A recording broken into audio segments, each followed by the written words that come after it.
Assalamualaikum warahmatullahi wabarakatuh. Terima kasih kepada teman-teman yang telah mengklik video ini. Sebelumnya yang saya hormati Bapak Dr. Wirmi Eka Putra SEMSI dan Bapak Dr. Primadi Prasetyo MSAK.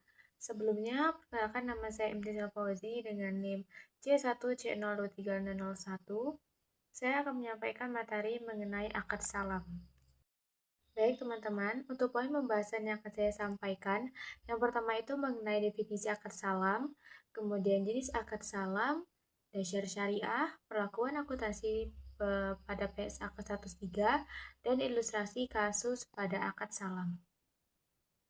Yang pertama ini mengenai definisi akad salam.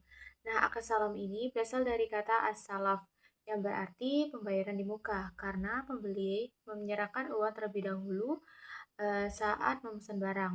Nah, dalam fikih, akad ini juga disebut sebagai al-mahawij atau barang kebutuhan mendesak. Nah, maksudnya di sini adalah sebab transaksi dilakukan karena adanya kebutuhan yang mendesak dari kedua pihak. Nah, secara umum, akad ini adalah akad jual beli di mana barang yang diperjualbelikan itu belum ada pada saat transaksi dan pembeli ini melakukan pembayaran di awal, sementara penyerahan barang akan dilakukan di kemudian hari. Nah, berbeda dengan akad murabahah yang memungkinkan pembayaran itu dilakukan secara tangguh ataupun bertahap. Nah, setelah barang diserahkan dan salam ini justru berlaku sebaliknya, yaitu pembayaran itu dilakukan terlebih dahulu, sedangkan barang nanti akan diserahkan di kemudian hari. Untuk penjelasan selanjutnya itu mengenai jenis akad salam. Jadi akad salam itu terbagi menjadi dua. Yang pertama ada namanya akad salam biasa dan akad salam paralel. Nah, di mana akad salam biasa ini adalah transaksi jual beli, di mana barang yang diperjualbelikan itu belum ada ketika transaksi dilakukan. Nah, pembeli nanti akan melakukan pembayaran di muka, sedangkan penyerahan barang baru akan dilakukan di kemudian hari. Nah, kemudian untuk akad salam paralel ini adalah saat pelaksanaan dua akad salam ini secara sekaligus. Maksudnya yaitu antara penjual dan pembeli serta antara penjual dan pemasok. Nah, ini biasanya karena penjual itu belum memiliki barang dan memesannya dari pihak lain. Nah, kemudian praktik ini diperbolehkan selama kedua akad tersebut berdiri sendiri dan tidak saling bergantungan. Namun, sebagian ulama berkontemporer melarang salam paralel jika dilakukan secara terus-menerus, karena dikhawatirkan mengarah pada praktik riba. Kemudian, untuk penjelasan selanjutnya itu mengenai dasar syariah. Nah, dasar syariah sendiri ini terbagi menjadi dua. Yang pertama bersumber hukum akad salam. Nah, di sini adalah dasar hukum pelaksanaan akad salam ini bersumber dari Al-Quran dan hadis yang menekankan pada prinsip kerelaan dan kehalalan jual beli. Nah, dalam Al-Quran, beberapa ayat menjadi landasan utama. Yang pertama itu pada Quran Surah Al-Baqarah ayat 2, menjelaskan tentang perintah mencatat transaksi muamalah yang dilakukan secara tidak tunai dan waktu yang telah ditentukan. Kemudian surah Al-Maidah ayat 1 ini menegaskan kewajiban bagi orang-orang beriman untuk memenuhi akad-akad yang telah dibuat. Selanjutnya ada hadis. Menurut hadis riwayat Bukhari Muslim, Rasulullah SAW itu bersabda bahwa barang siapa yang melakukan salam, hendaknya dilakukan dengan takaran, timbangan, dan jangka waktu yang jelas. Dan menurut hadis riwayat Ibnu Jamah, ini menyebutkan adanya keberkahan dalam 3 hal. Salah satunya adalah jual beli secara tangguh. Nah, selanjutnya itu dasar syariah yang kedua itu ada namanya rukun dan ketentuan akad salam. Nah, maksudnya yang pertama itu adalah pelaku akad. Nah, pelaku akad ini harus orang yang cakap dan hukum dan sudah balik. Kemudian ijab kabul ini merupakan ekspresi saling ridho yang dapat dilakukan secara verbal, tertulis, dan media komunikasi modern lainnya. Nah, untuk objek jual belinya itu yang pertama itu ada ketentuan syariah yang berkaitan dengan modal salam. Yang maksudnya adalah jenis dan jumlahnya itu harus diketahui secara jelas. Kemudian modal yang terbentuk itu uang tunai, serta modal yang harus diserahkan ini saat akad berlangsung. Nah, untuk yang kedua itu namanya ketentuan syariah barang salam. Yang pertama ada identifikasi, kualifikasi, kemudian waktu penyerahan, ada namanya ketersediaan, kemudian ketidaksesuaian, kualitas, dan larangan. Kemudian untuk penjelasan selanjutnya itu mengenai perlakuan akuntansi PSAK 103. Nah, maksudnya di sini adalah dasar akuntansi untuk penjual. Ini pengakuan piutang, pengukuran modal usaha, penerimaan barang pesanan, keterlambatan atau pembatalan, dan denda. Kemudian untuk akuntansi pembeli, itu ada pengakuan kewajiban beban, kemudian pengukuran kewajiban, penyesuaian kewajiban, salam paralel, dan penilaian akhir periode, serta untuk penyajian dan pengungkapannya.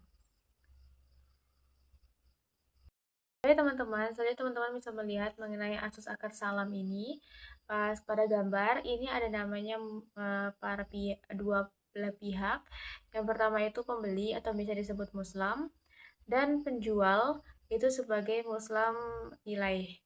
Nah, contohnya di sini membeli, kita beri nama Pak Budi, dia seorang pemilik grosir beras di kota. Sedangkan penjual ini Bapak Andi, seorang petani beras di desa. Nah, di sini mereka melakukan diskusi mengenai spesifikasi barang. Untuk jenisnya itu beras premium, kemudian kualitasnya gilingan baru, dan untuk kuantitasnya itu 10 ton. Kemudian kesepakatan akadnya itu pada tanggal 1 Januari 2024, Bapak Budi dan Bapak Andi ini bertemu dan menyepakati akad salam. Nah, di mana harga yang disepakati itu berharga 12.000 per kilo. Jadi totalnya itu 120 juta. Nah, harga ini biasanya lebih rendah dari harga pasar saat panen nanti karena pembayaran dilakukan di muka.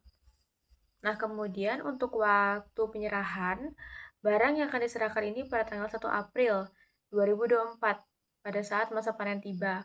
Nah, tempat penyerahan itu di gudang grosir milik Bapak Budi di kota. Nah, untuk alurnya sendiri, yang pertama itu kan kesepakatan 1 Januari. Nah, Bapak Budi ini menandatangani kontrak salam yang memuat seluruh spesifikasi yang telah saya jelaskan tadi. Kemudian untuk tahap kedua itu ada namanya pembayaran di muka. Jadi Bapak Budi itu pada tanggal 1 Januari itu langsung mentransfer uang senilai 120 juta kepada Bapak Andi secara penuh. Ini terlihat pada gambar 2 yang bisa kita lihat secara bersama. Kemudian untuk periode ini, ketiga ini adalah menunggu dan produksi. Ini periodenya dari Januari sampai Maret, yang dimana Bapak Andi ini menunggu uang tersebut untuk membeli benih unggul, pupuk, biaya irigasi, dan membayar buruh tani untuk menggarap sawahnya. Kemudian Bapak Andi ini berkewajiban menanam, merawat padi agar menghasilkan beras sesuai spesifikasi yang telah didiskusikan di awal. Nah, untuk yang alur keempat ini adalah penyerahan barang, tepatnya pada tanggal 1 April. Nah, padi yang telah panen ini digiling, kemudian Bapak Andi mengirimkan sebanyak 10 ton beras yang wangi sesuai spesifikasi ke gudang Bapak Budi. Nah, Bapak Budi ini nanti akan menerima barang tersebut. Nah, kemudian terjadilah akad selesai. Ini terlihat pada gambar 4, di mana petani menyerahkan karung beras kepada pemilik di gudang. Baik teman-teman, itu yang dapat saya sampaikan. Jadi dari pembahasan tadi dapat disimpulkan bahwa pesanan dengan sistem pembayaran lunas di muka atau akad salam ini sementara penyerahan barang dilakukan di masa mendatang sesuai dengan kesepakatan berdasarkan PSAK 103, akad ini secara akuntansi diakui sebagai piutang bagi pembeli dan kewajiban bagi penjual dengan landasan syariah yang kuat dari Al-Quran dan hadis. Nah, terdapat dua jenis utama, yakni salam biasa dan salam paralel. Yang biasanya bagi produsen sekaligus ini memberikan kepastian pasok barang bagi pembeli dengan spesifikasi yang jelas guna menghindari unsur ketidakpastian atau garang. Itulah yang dapat saya sampaikan. Mohon maaf apabila ada salah kata. Saya akhiri. Wabillahi taufiq walhidayah. Wassalamualaikum warahmatullahi wabarakatuh.